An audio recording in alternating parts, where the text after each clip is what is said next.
Hey guys, Marcus from DesignIY here, and today we've got the vanity build log. Don't go anywhere.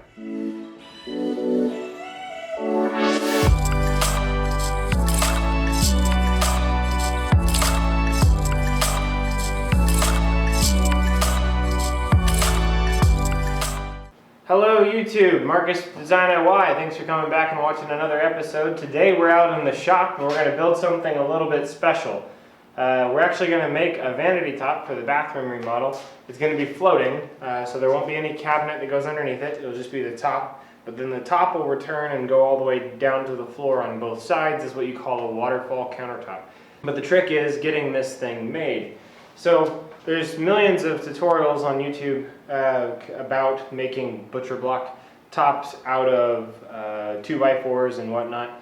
This is basically that. Except I wanted to go ahead and get it out of the way. It's not really butcher block, but butcher block is more intended to be a hardwood, and pine is definitely not a hardwood. In fact, if you ask a carpenter whether or not pine is suitable, especially as a countertop, even in a bathroom scenario, they'd probably say no. So now that we got that out of the way, I'll go ahead and get into the meat and gravy of it. Everybody does things a little bit different. And the thing that I'm going to do, because I'm an inexperienced carpenter and I have very limited resources, just basically the shop that you see here. So the thing about 2x4s that you'll notice is they're rounded on the end, right? So you have a shaved end here and a shaved end here.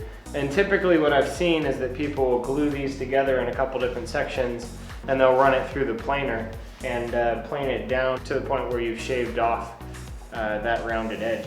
I'm not going to do that because I want it to be 1.5 inches thick, so I'm going to try to do it without planing at all. So how do we keep it 1.5 inches thick? Basically what I'm going to do is take it through the table saw and cut a 1/4 inch off of this side and a 1/4 inch off of this side, making this 2x4 down to 3 inches total. So like I said, we'll start off, take these sections and run them through the table saw, flip it around, do the same thing on the other side. In case you were wondering, yes, I did try the planer route, although I didn't spend the money on the automatic feeding type planer that you might see in all the other videos. I tried the hand planer, and it was just impossible for me to get it even with each pass.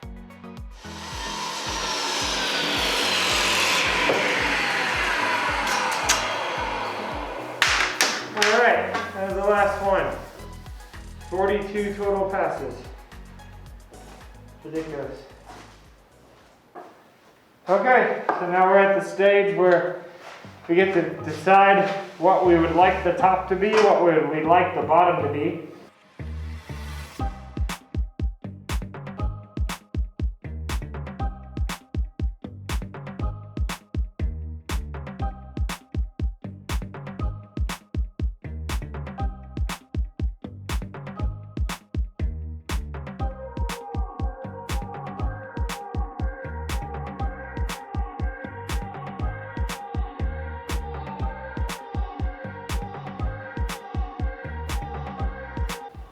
Anyhow, now we're going to glue her together.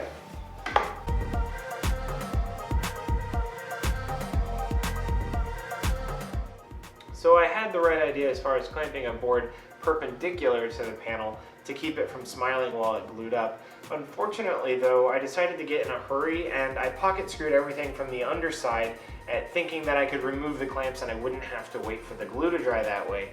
This was good in theory, but bad in that I only pocket screwed it from one side. So since all the screws were going the same direction and from the same side, it ended up pulling that side tight while leaving the underside loose. Thus, I got my smiles back. Hey there YouTube. So the camera battery died. I'm having all kinds of technical difficulties on this particular video, but we went ahead and did our miter cuts. But as you can see, this is our 42 inch top, 42, sorry.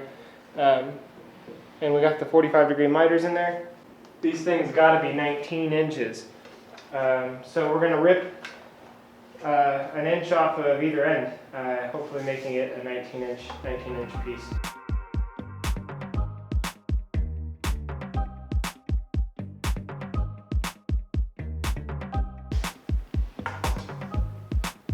Boom, 19, sucker. All right, now we gotta do that 2 more times for the other 2 sides and I won't bear you through that. Okay, so we finished all of that, and I went ahead and got our test clamped. I noticed that the pieces were smiling a bit, not the individual boards, but the entire pieces themselves. So I needed to see exactly how the clamping was going to work. We're going to glue it without putting any screws into it. I tried to get the pocket screws to work if we could put just like a couple, but it's just not going to work. So we're going to make sure that the glue has really good contact. Without further ado, I'm going to go ahead and take these clamps off on one side at a time, apply the glue, and hopefully not get it everywhere, and we'll see what happens.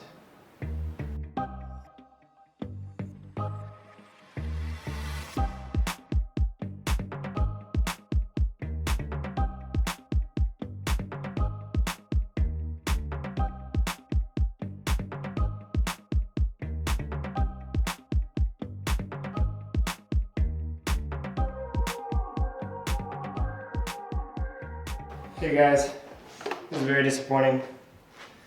This is nowhere near square. Underneath here, you can see we are way off, which means the miter's not done right, because every time I try to put a clamp across the bottom, pull the two ends together, it just opens up the miter, which means no glue joint. I'm just gonna have to keep it where it's at, everything's touching, let the glue set up, come back to it. And we're back. So it's been, I think, 2 days since we turned the camera on this thing.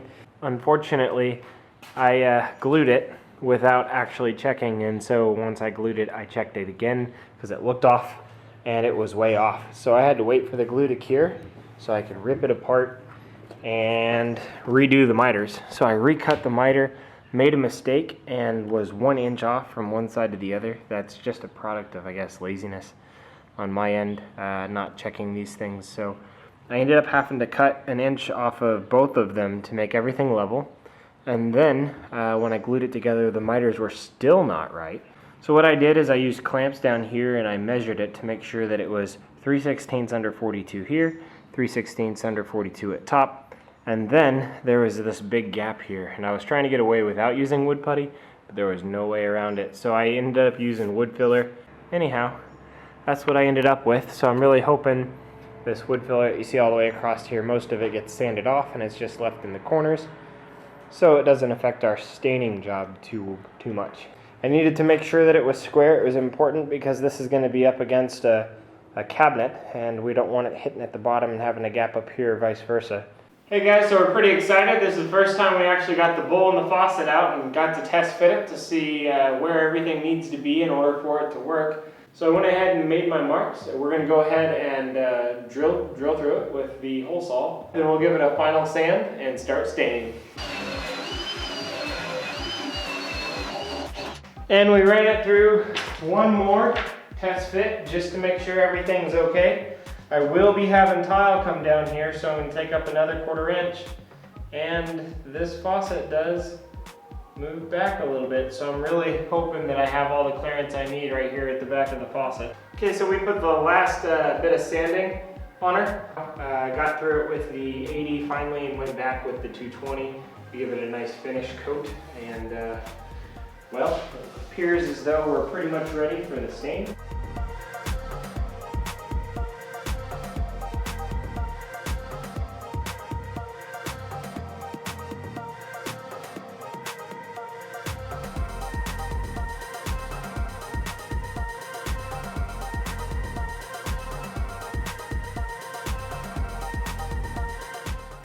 Hey there, we're back for the final step. That's polyurethane. I'm using a product by Minwax called polyacrylic. It's a water-based finish only because it dries really fast. It can be top coated in 2 hours, and that's helped me already because I've already gotten 2 coats on there. I think I already have 3 coats on there, so we're gonna do a 4th. I know that there's sawdust everywhere in here, so I really can't believe that I'm getting away with the little amount of sawdust that's actually making it into the finish. But this is what we have to work with because we don't have a house worth living in yet, so that's what we're going to be.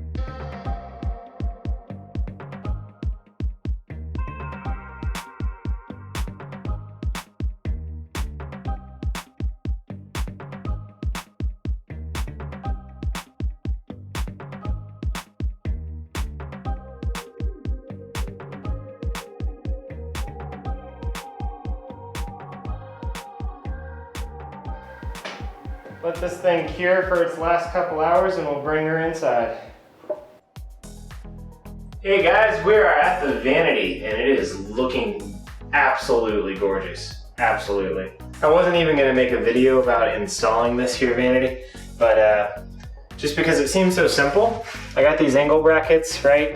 They were screwed to the wall holding up that 2x4. If you haven't watched the tile video, watch the tile video, you'll see what I'm talking about. But we just remounted those things to the vanity itself, and then we're able to mount it to the wall right in our little notch that we had made.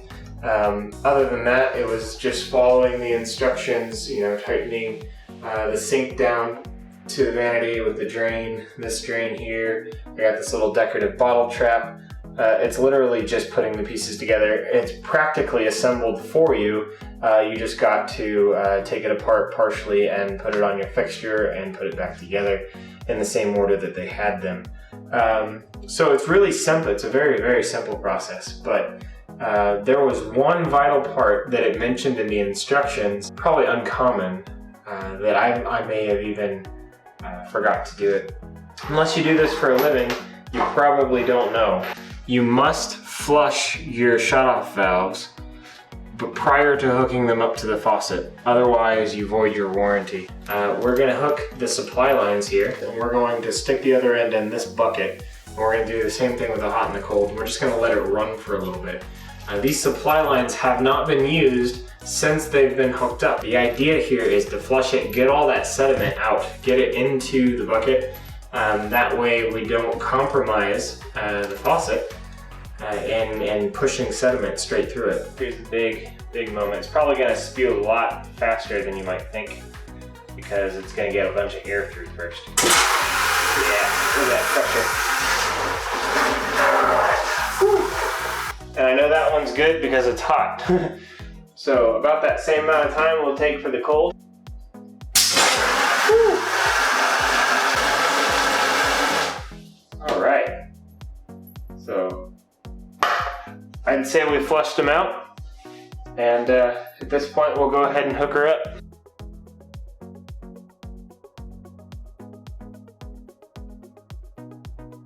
Time for the test, right? But this is a really exciting moment. Very, very exciting moment for me because I've never had a functional sink in this house.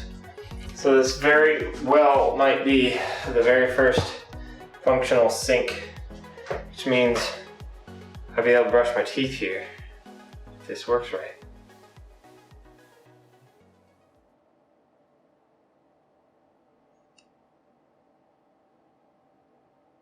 Oh no, I didn't turn the valves back on. Duh.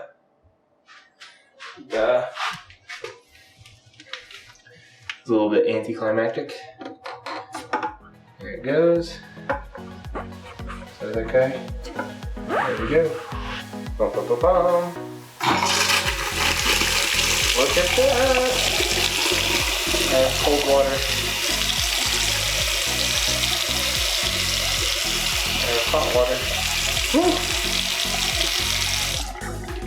Look at this clearance, guys. Totally calculated. No, seriously, I did calculate this. See that? Can't even fit my finger back there. That's crazy. But big news is I got a freaking sink. I have running water. Oh my gosh. Look at this. Look at this. What about that flush base for it? You know what I'm saying? Flush with the wall goes right behind the vanity. Oh yeah. Well, I know this has been a strange episode, but thanks for coming along and sharing this moment with me as we get the first sink and first faucet going in the house and get the vanity all lined up and everything else. Anyway, thanks again guys for signing in. This is Marcus with DesignIY. Definitely hit the like and definitely hit the subscribe button because I got more videos. A lot better than this one, as I know it was a little bit different. But if you want to keep track of the progress of this house, see, you got the bathroom, and then boom, we have nothing. So we got a lot in store for you guys. If this is your first time, this is a little bit of a tour of what's going on. This is going to be a kitchen. Definitely not a kitchen. That's going to be a living room. This is the old kitchen, which will be a laundry. And clearly I have some insulation work going on. So that's just a little teaser of everything we got going on yet to get in the future, guys. So, like I said, hit the like button, hit the subscribe button, and you'll see more of this awesome stuff because we just got a sink, and now I can live here. And now I can sleep and work until I sleep. Deuces.